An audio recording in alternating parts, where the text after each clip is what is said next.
Hello, and welcome back to the latest episode of ADHD Generations. Obviously, I've got my co-host, my mum, Esther Barrett, with me here. And today we have the lovely James Farrell with us, who is a nature coach. I believe that's the best way to describe it. I'll now pass the puck to mum to do some introductions. I hope nature coach is the best way to describe it, but James is going to tell us now if that is a good or bad description of what's going on there. James, welcome. It's lovely to see you again. It's been a while, but it's lovely to see you. Tell us a little bit about yourself. It's lovely to see you both too. Yeah, how exciting. No one's ever called me a nature coach before. I don't quite like it, although it does make me think of maybe I'm going to do that to a buffalo or something and get it to lie down. I quite like it. That's all right. Yeah, so I'm James Farrell, and I'm a coach, like you said, but I'm also really passionate about nature. I do a bunch of different things. So part of what I do is run a coaching company where I do one-to-one work, including with ADHD adults. I do quite a lot of work with leaders, both sort of neurotypical and neurospicy. I do work with people in poor mental health, so kind of in a space in between coaching and therapy. It's still coaching, but in that space. And some other sort of coaching things as well. And I'm training coaches, especially to work with nature, which is kind of where the nature bit comes in. I have a consultancy called the Human Nature Partnership, which helps organizations build nature into their strategy and into their delivery. And I also work as the business manager in a government agency. So a few hats, but I think the two bits that do come together are the two bits that you spotted.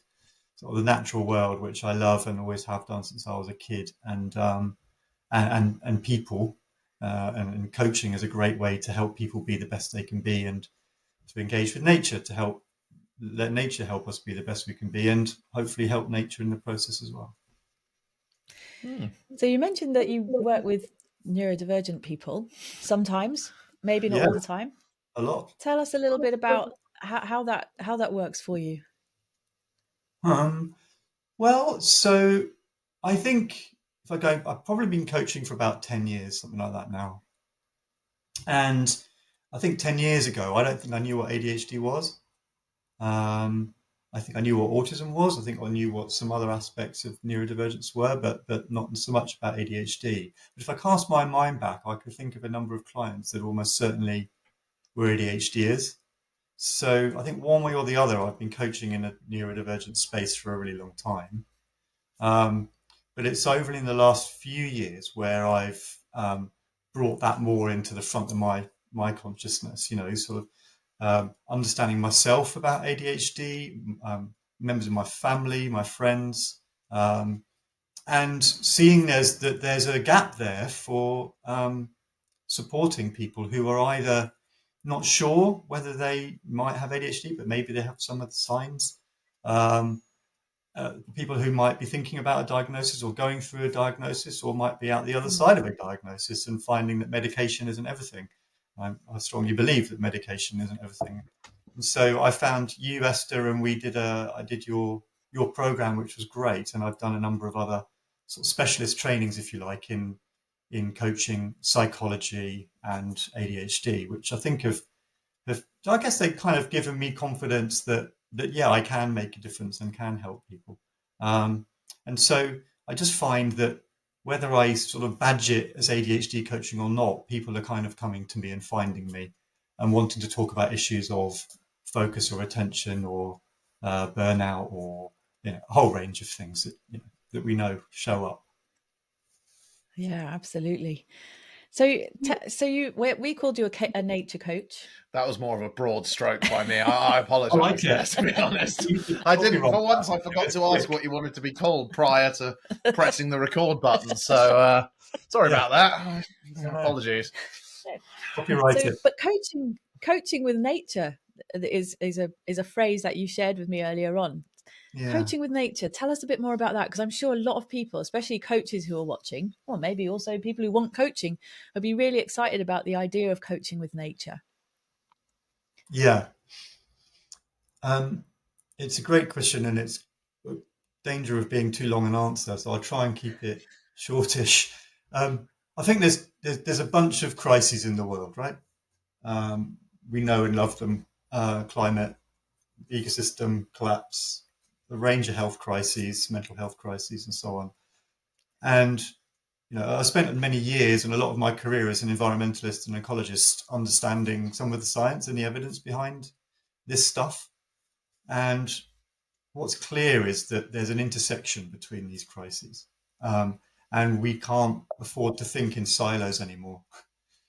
We need to think about people as part of a system, social systems, but also planetary systems, right? We're codependent, we're interdependent on the whole of the living world.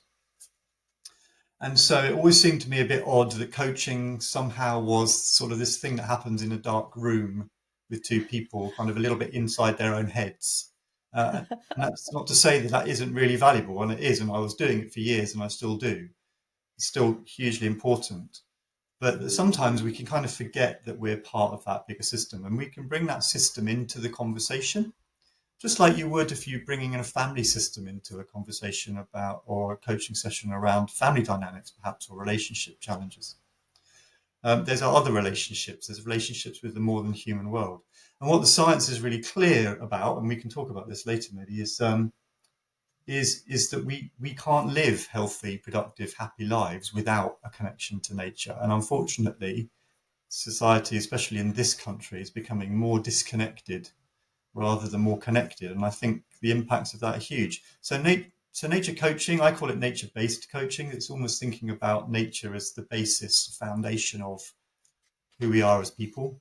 Can turn up in a bunch of different ways. It could be about bringing sort of the idea of the ecosystem or the ecology or nature or the living world into, as a stakeholder, into the coaching conversation. The traditional coaching conversation, maybe these days by Zoom or maybe face-to-face if we're still doing that. Or it can be about taking our work outside.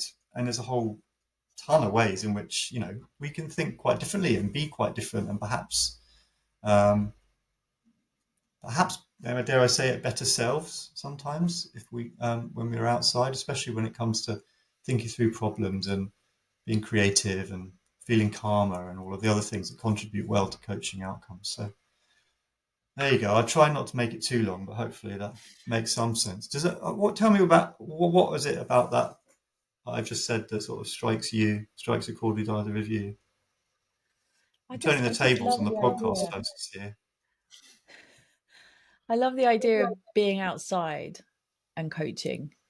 And you said there were lots and lots of ways of doing that. So what kinds of environments and places are you able to do coaching in? Almost anything, I think. I think, like any coaching, safety is paramount. And a place where both parties or all parties, feel that they can operate without fear of judgment, without, physically safe, right? You're not going to fall in dangerous, spiky, poisonous bushes or whatever, but also, that you're not overheard or overlooked, and if emotions show up, you can manage that. So if that's important, and I think, that can't be overstated, that needs to be some really careful contracting with your clients about how you do this work. And I think as part of that contracting, you can then think about, well, okay, there's you and me in this, and then there's also us, like this space that we're in, this place that we benefit from doing work in, that has a bearing on the work. So how do we want it to have a bearing? How open are we to letting nature be part of the coaching conversation? And that's where it starts to get super interesting. So there's almost a spectrum, I think, where you can imagine at one end of that spectrum, you might be, if it's right for the client and it's right for the topic, you might be bringing nature in as a stakeholder into the conversation. So, what would that life plan of yours mean for the environment around you, maybe, or the world, the sustainability of the world that you inhabit.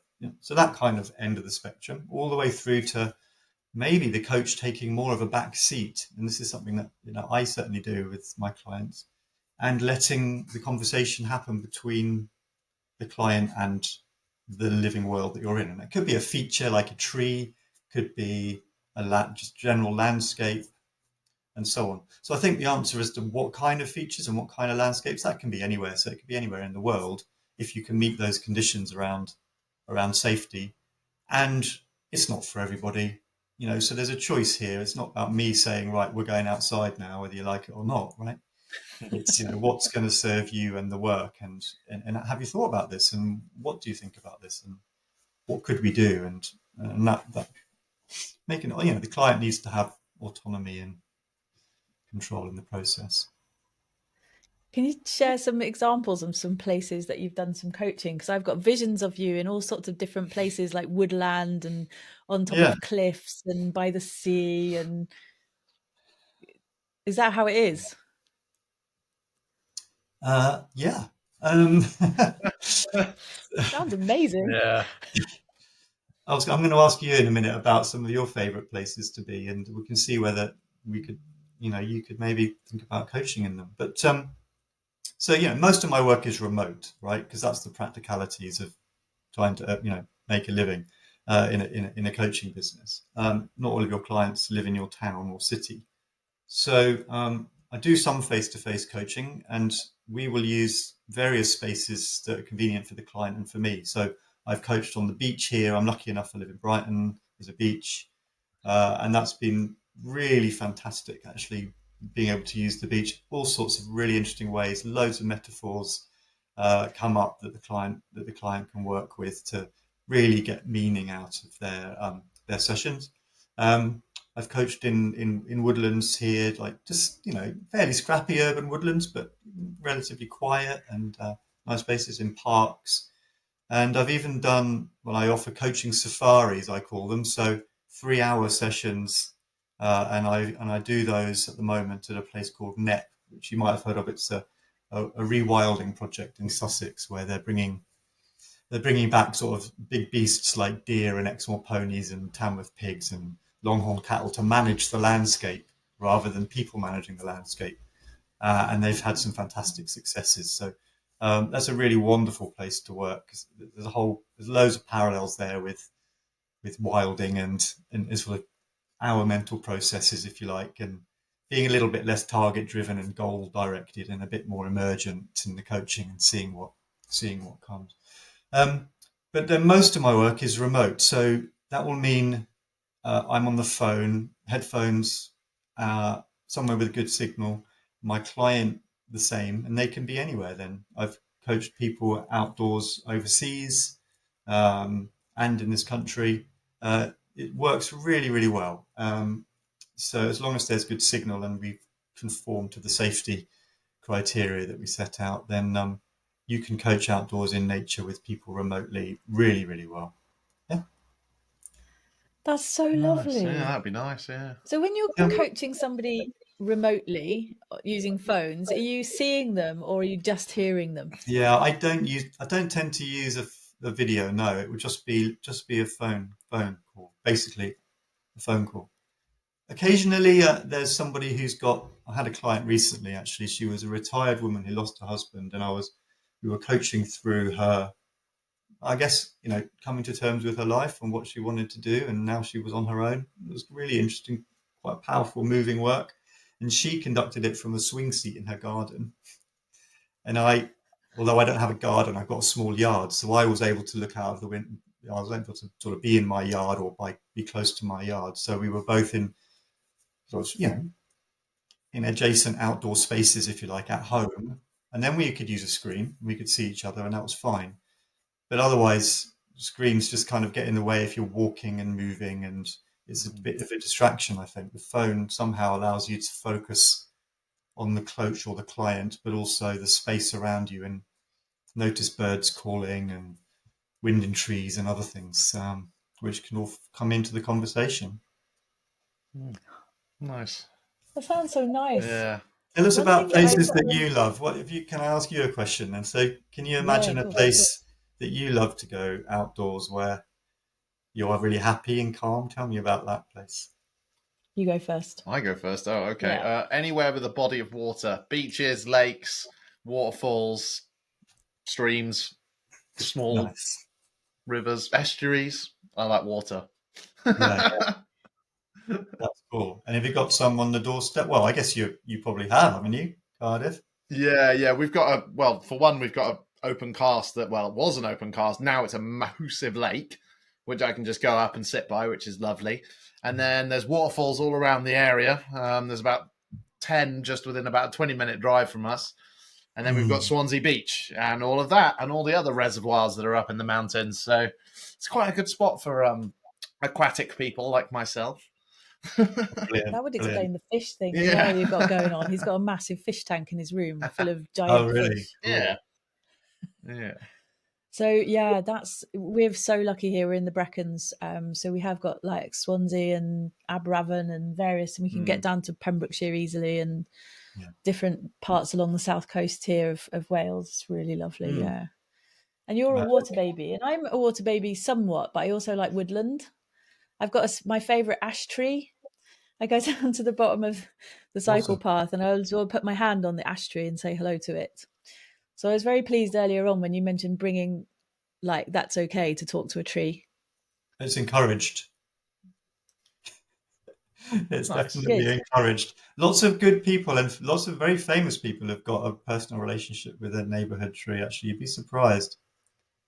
I was on a call recently with Jonathan Porritt, if you ever heard of him, but he was a very major person in the kind of the green politics movement in this country, founder member of the Green Party.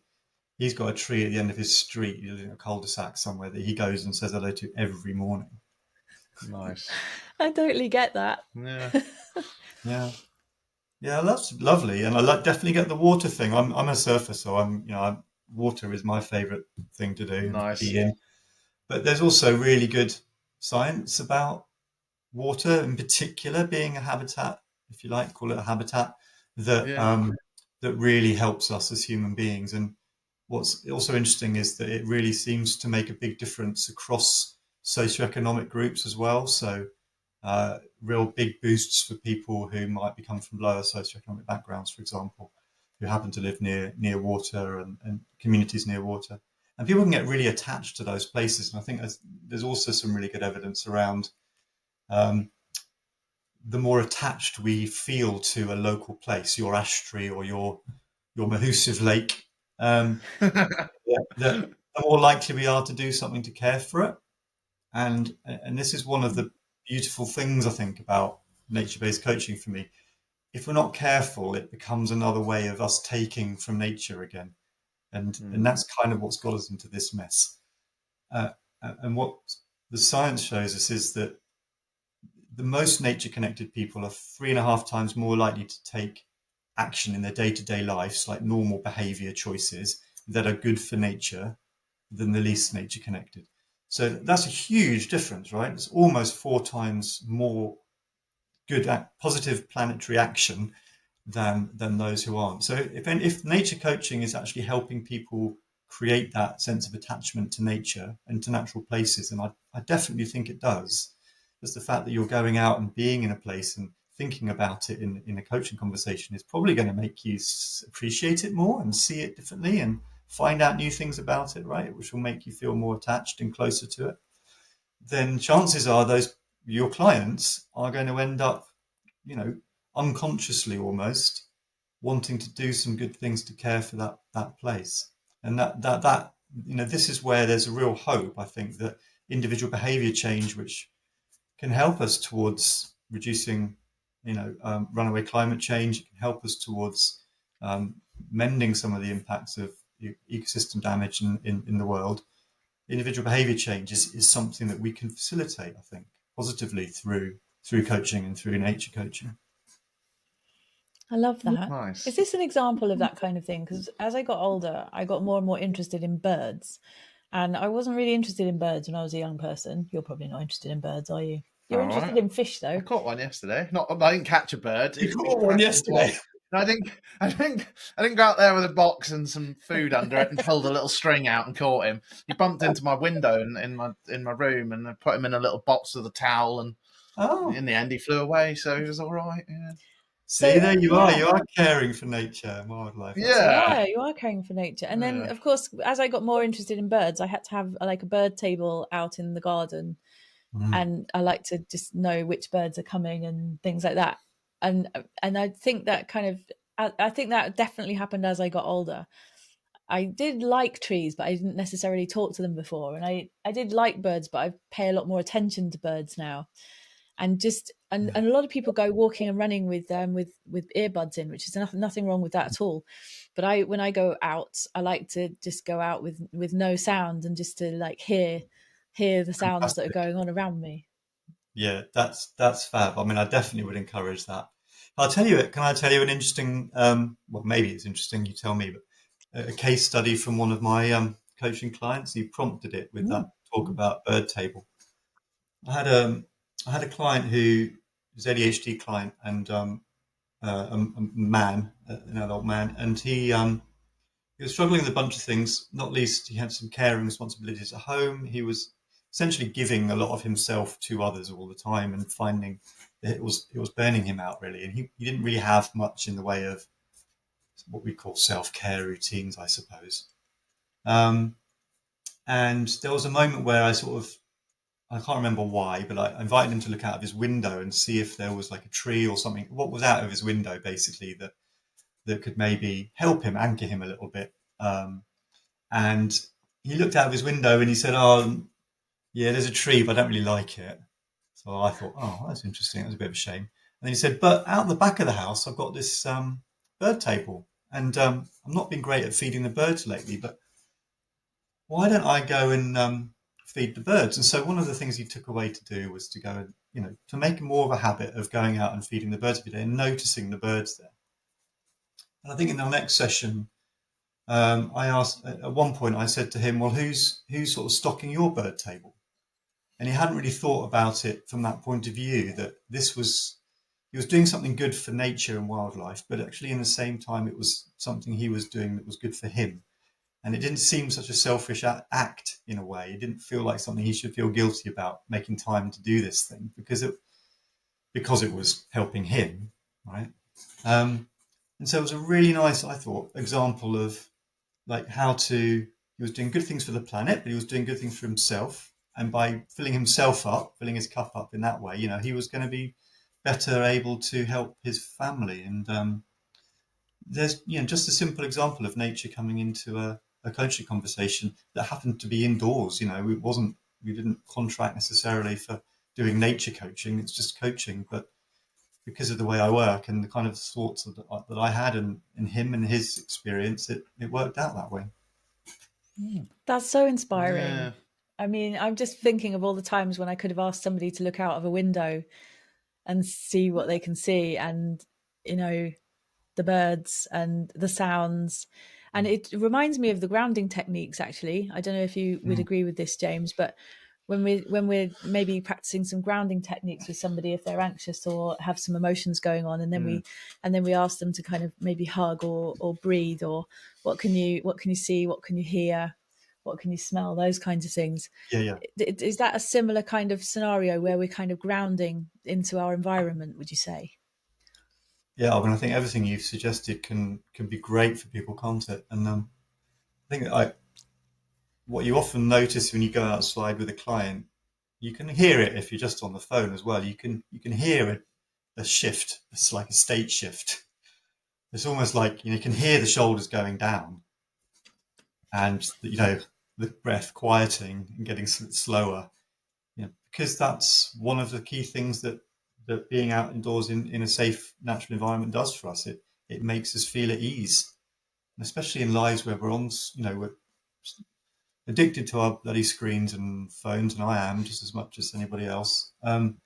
Leaving those behind, and this is something that anyone listening to this can do. The next time you go for a walk, leave your phone behind, and see what more you notice when you're out and about. And you probably will notice feeling more grounded and a bit calmer, and that can become a resource then, can't it? Between coaching sessions and for the rest of your life, actually, is realizing that, okay, well, this is what can happen if I go outside. I'm a bit stressed and a bit anxious. I'm going to go outside and take 10 minutes, and you'd be amazed like how much better you feel when you come back in again. Is Yeah, that what you experience? absolutely. It is, and I was in supervision recently, and we were thinking about self-care, because obviously I do a lot of work with people with self-care as well. Like how are you bringing yourself joy? What are you doing for yourself? Because obviously a lot of my clients also struggle with looking after others before themselves and those kinds of things.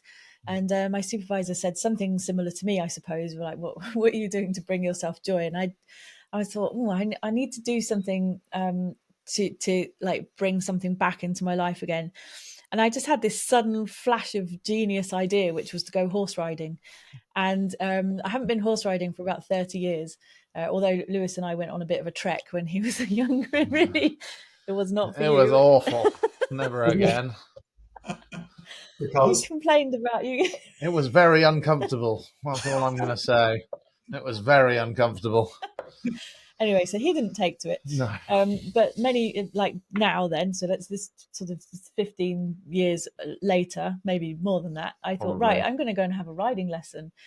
So I went, and I know a lot of people do kind of equine coaching as well, and kind of working with horses and equine therapy and things like that.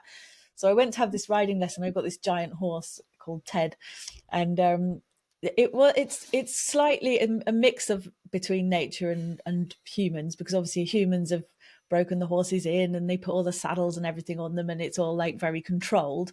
On the other hand, standing next to him, brushing this giant horse Ted, and just like being with a horse, his massive eyes looking at me, and then getting on him and scooting him around the arena thingy and getting him to go between the things, the blocks. It was just, I'm on my third lesson now. I'm totally addicted. It is amazing. And really, that feels like getting back to nature in some ways, even though it's not wild nature. yeah, I totally agree. I think this idea of self in coaching, isn't there? Do we understand ourselves, and this sort of ego identity of like, this is Esther or Lewis or James or whatever. This is, we understand what Esther or Lewis or James is more depth after coaching. But I think what working with nature does is it gets us out of ourselves. It's not to say that we can't find things out about ourselves. We can, but it's also thinking we aren't these little sort of isolated pillars in the world. There are horses as well, and they have their own selves, and so do the other animals and the trees and so on. So the self transcendence is a really important part of nature connectedness, because the actual definition of nature connection is an experiential sense of oneness with the natural world. So it's an experience. We've got to actually do something. We can't just sort of intellectually tick a you've right? You've got to actually go and try something. You've got to go and try riding a horse called Ted. It's an experience.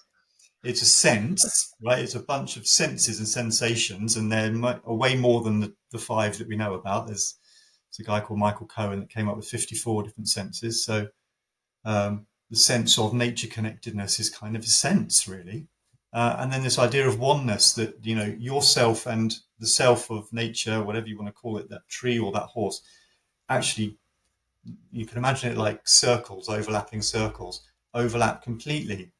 And the most nature connected people have a almost complete overlap of those circles. So, and if you think about it, like logically, um, a big part of our bodies isn't human DNA anyway. It's bacterial DNA. It's a whole bunch of other stuff, weird stuff, right? Sorry to tell you.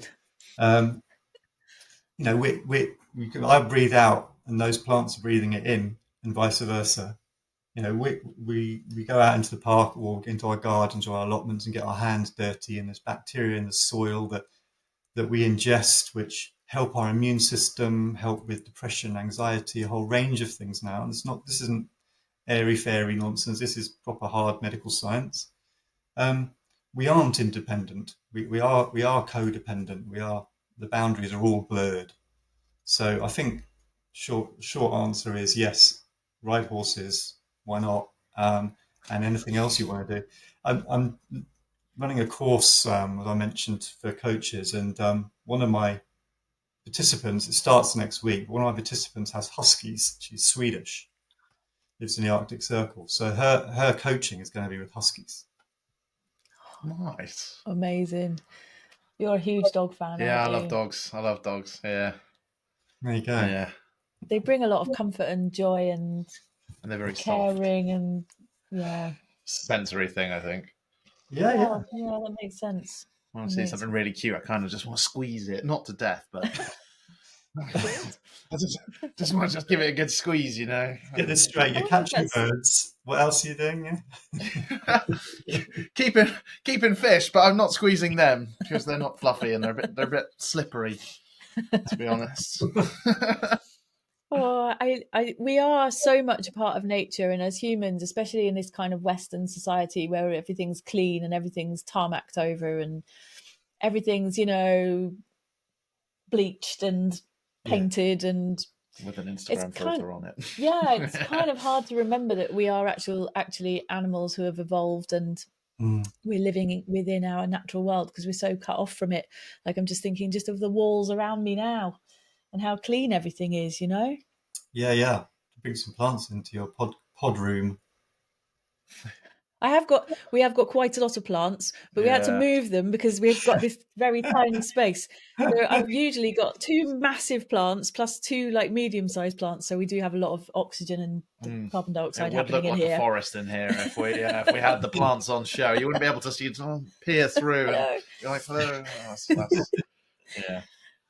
James, tell us about what can coaches do if coaches are watching, and maybe clients too. Maybe if somebody's thinking of going for coaching, how can we as coaches and how can we as clients or coachees think about bringing more nature into our work?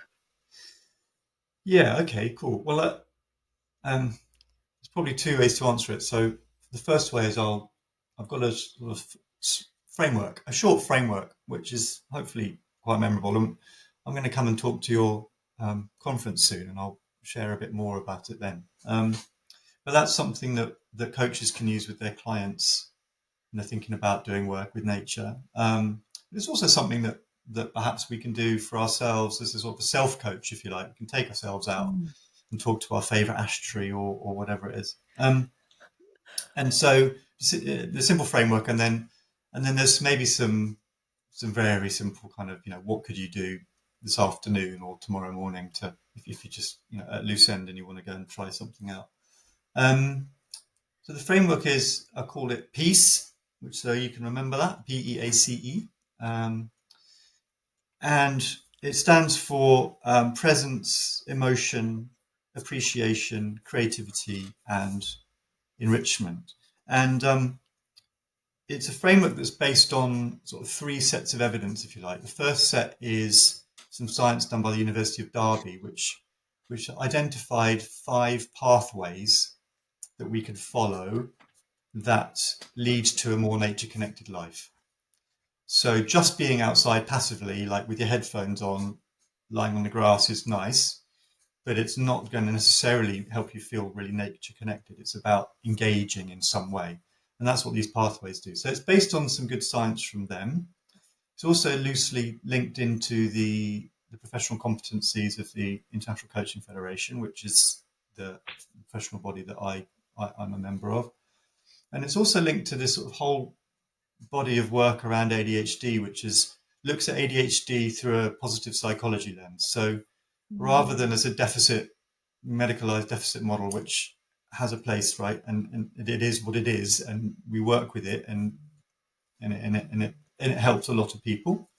There is another way to think about ADHD, which is complementary to that, I think, which is thinking about an individual's positive characteristics and strengths and how you maximize those. So the 5 steps are: peace is really about, you mentioned grounding. It's about grounding. So presence, being present with your client and really thinking about what does that mean? What is it if I'm outside with you, or either of you, in a green space or by a blue space?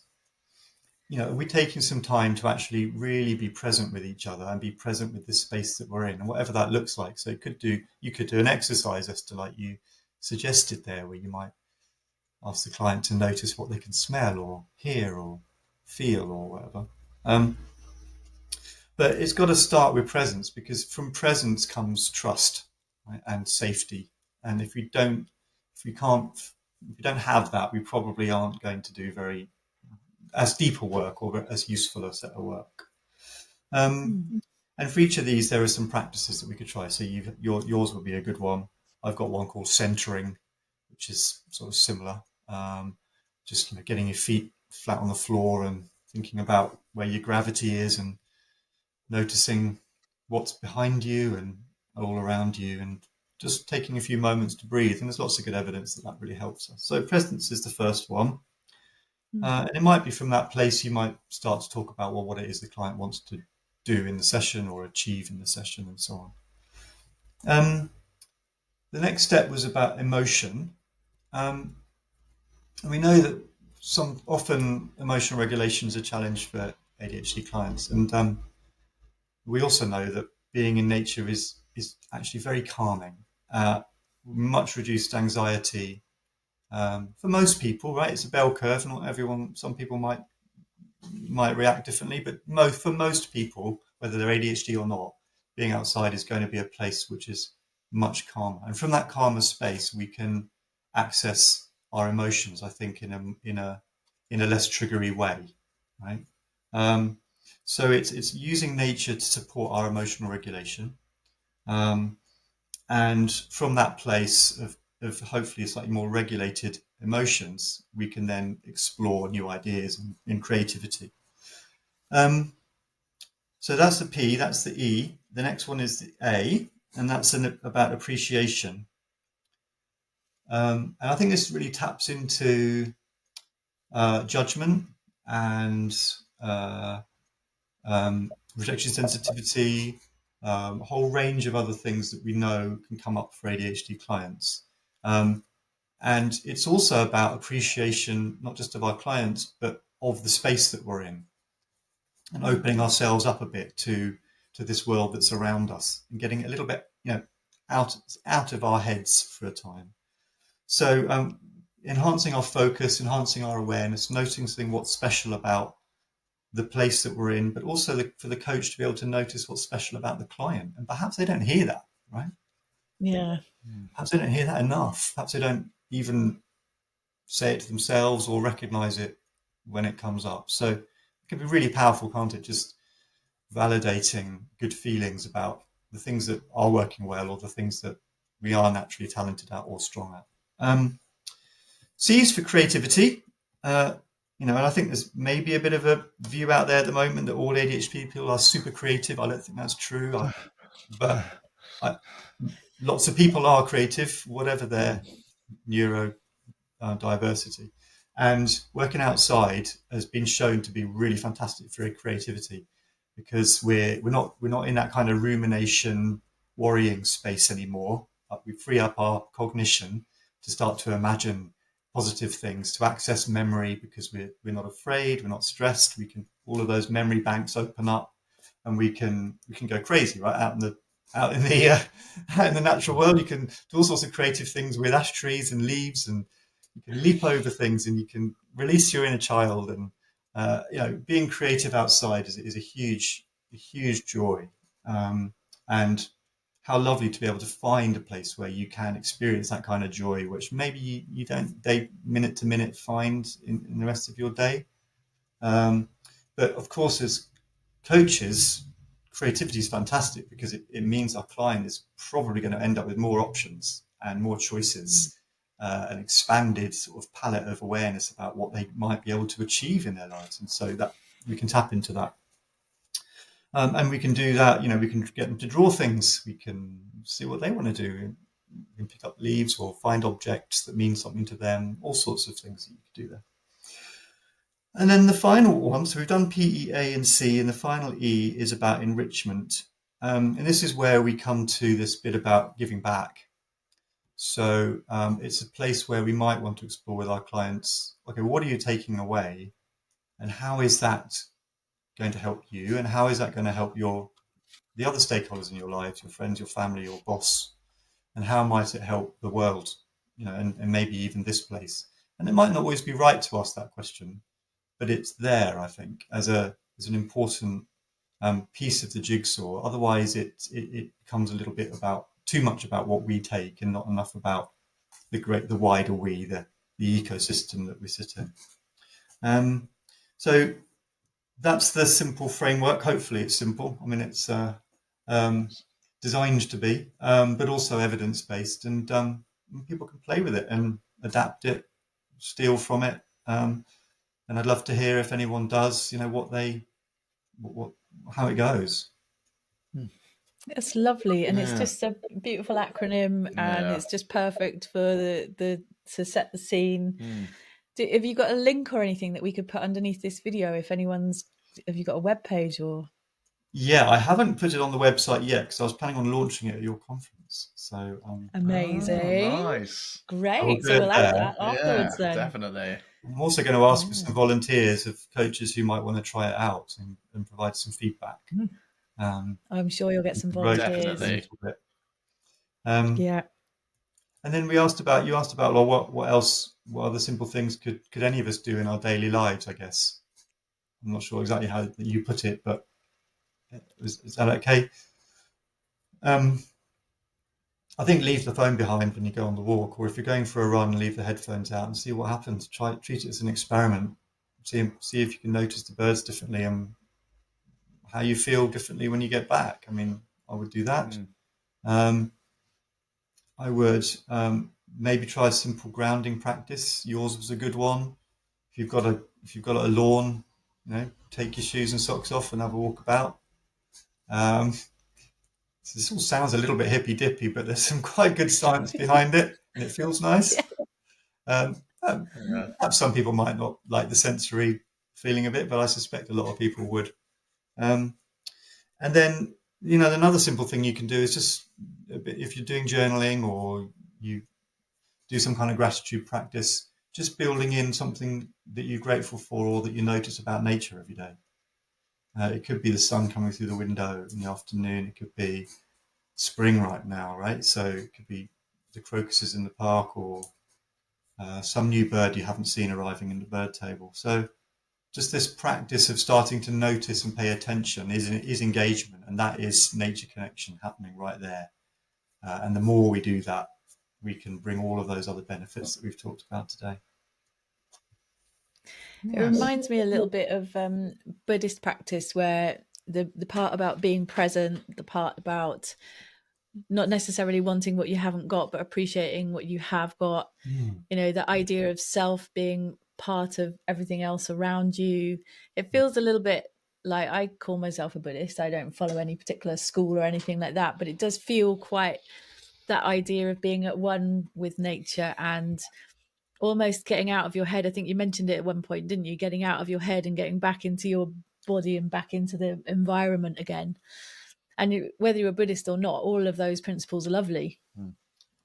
Yeah, I think you're spot on. I think you can look it up, but there's a whole bunch of stuff on mindful walking, whole range of mindfulness-based stress reduction in nature, things that are sort of linked to Buddhist practice originally and have been adapted for sort of modern life, day-to-day life. Not to say that Buddhists can't be modern in day-to-day life, of course they can. So, and I think for the ADHD, I know a lot of my clients that have sort of the more hyperactive end of the spectrum they got 5 ideas at once every second and too many things happening, competing for their attention in their heads.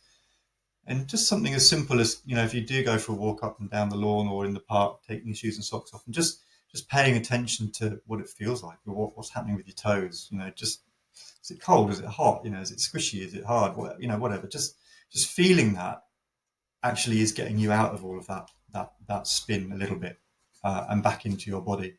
And that restoration, it's called attention restoration theory. You can restore our attention for when we then need to go back and focus. And what some of the studies, there's studies on ADHD in nature, some really quite interesting. There's not enough, and most of the ones that are done with kids.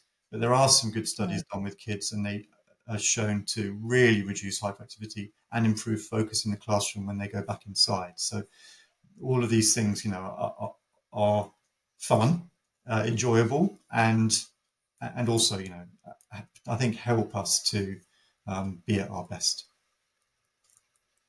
Yeah. Nice. So the mindfulness thing, a lot of people, you only got to mention mindfulness to somebody with ADHD and they either go, yeah, it's amazing, I love it, or they go, absolutely not, no, thank you, and also impossible. So, and I love the way that you're bringing in ideas around being present without necessarily cutting off thought, but actually just shifting the attention away to what's going on inside to what's going on kind of outside, which is not empty-headedness. It's just shifting the attention, I guess. I think that's what I'm trying to say. Yeah. Because you've always struggled a bit with the idea of mindfulness, haven't you? My mind just doesn't shut up. It's just constant. It's 5 ideas at once when I have 10. So yeah, good. So, but if you did want to be quiet, what would you do? If you did want to, like, well, you look at your fish tank, don't you? Yeah, look at my fish tank. That's what I do to calm down. Exactly. Yeah, it's very relaxing. They're very friendly. Well, some of them are. Yeah. Well, there you are. I mean, that's a lovely example, Lewis, of what you can do. That finding something that you enjoy anyway is a good starting place, right? Rather than, okay, I've got to do this thing that I've never done before, which is like sitting cross-legged on the floor on a stone or something like that with joss sticks and thinking about nothing for half an hour. I mean, that's just like so far away from most people's day-to-day experience. It may as well be on another planet, really, to be honest. And I think those that can do it, wonderful. But I think if it means staring at a fish tank for 10 minutes, 5 minutes, 2 minutes, brilliant. Why not? So I went on my first retreat last summer. I've never done one before. It was up in Scotland. I'm going again next month. And there's this place called the Isle of Arran. Well, you've probably heard of the Isle of Arran off the west coast of Scotland. And off the Isle of Arran is another island called Holy Isle, which is actually owned by a Buddhist monastery. And I mean, I loved it partly because it was a completely wild island, just nature and this retreat centre. And that's kind of, I love places like that. I used to manage an island in Shetland, so I got a deep kind of sense of love for places like that. But we were doing mindfulness and meditation practice every day. It was one of the hardest things I've ever done in my entire life. And I mean, that sounds like a super privileged thing to say, doesn't it? I mean, it is a privilege to be able to go and do this. You know, not everyone can afford to take a week off and do something like that. But the actual effort required to try and be mindful was really, really hard. But at the end of that week, genuinely, I don't think for maybe 20, 30 years, I have felt so calm. And it's partly that the environment of the place, right? And I didn't have my phone. I put it away for a week and so on. It's partly just this trying my best to practice this thing of mindfulness. Some of it we were doing walking outside, which was really nice, really slowly. Some of it was sitting in a room together. It was quite relaxed. We didn't have to sort of adopt any special poses or anything. But just trying it was really good. And I think if anyone was going to try mindfulness, and often recommend it to my clients, I just sort of suggest to them that they just treat it really gently and don't beat themselves up on the head around it. And if it's hard, it's supposed to be. It's hard for everybody. It's hard for Buddhist monks. It's about give it a go, try it for a bit. It'll get hard. You might stop, then you might pick it up again, and then you might stop, and then you might pick it up again. And over time, this is what the work shows, is that over time you start to get a little. It can for some people find it becomes a little bit easier to focus for a little bit longer, and then a little bit easier to focus for a little bit longer. And that's not to say that suddenly you'll be able to focus completely, perfectly, whatever. But changes can happen. But yeah, find something that you already like to do, and think about doing it in a mindful way, and probably onto a winner. I love the idea of bringing those things together, really. Nature, my ash tree, walking, listening to the birds, you watching your fish tank. Yeah. Mindfulness on a wild island. All sounds good, to be fair. And just kind of that idea of being grounded in a place just feels like a really lovely thing to do. James, you're full of amazing ideas. Absolutely. Wow, not at all. Thank you. We're coming towards the end of our time, I'm afraid. Is there anything that we'd like to? You've told us lots of things about lots of tricks, or not really tricks, but like ways of getting more engaged with nature, and as coaches and as humans and as people who want to, some people with ADHD as well who are watching this, which is our audience. Yeah. Is there anything else that you'd like to just share with us before we end the session? I just would invite you to maybe try a few of the things that you've heard today from me and from you, Esther and Lewis. And I think if you're wanting to learn about how to work with nature in your practice, and it might be coaching, it might be something else, just think about nature not as a backdrop, but as part of as a partner in the work, and you'll work it out from there, really. And if you want to advance your skills and learn some new ideas and some professional frameworks around this, then you can always come and talk to me. And I've got a course starting next week, and then another one starting in September. So opportunities to learn some nature-based coaching skills if you're a coach and wanting to deepen your work. But otherwise, just get outside little and often and enjoy it. Get outside. That is the message. Yeah. You've started playing football recently, yeah, haven't you? I have, You've but been getting it's outside. actually indoors at the moment. Oh. It is indoor football. But we did play on the 5G the other day, which was outside, which was nice, but a bit of a bigger pitch, and I was not lung capacity prepared. Okay, so you need to find more ways to, even your fish tank's inside. Yeah. So you need to be going outside. I think for the summer it'll be on the 5G. So fair enough. All right. Brilliant. James, thank you so much. I've honestly feel really inspired. Yeah. And I actually, that idea of bringing nature in as a partner, not just as a backdrop, I think that's a beautiful kind of image to close on, really. So thank you so much. Oh yeah, it was an absolute pleasure. Thanks for having me. It's been lovely. Thank you. Amazing. Right. So James will be at the conference on the 3rd of June, which is in Cardiff in the Angel Hotel. We'll also be there. Link to James's website will be in the description. Link to our website, obviously, as always. Like and subscribe. Thank you very much.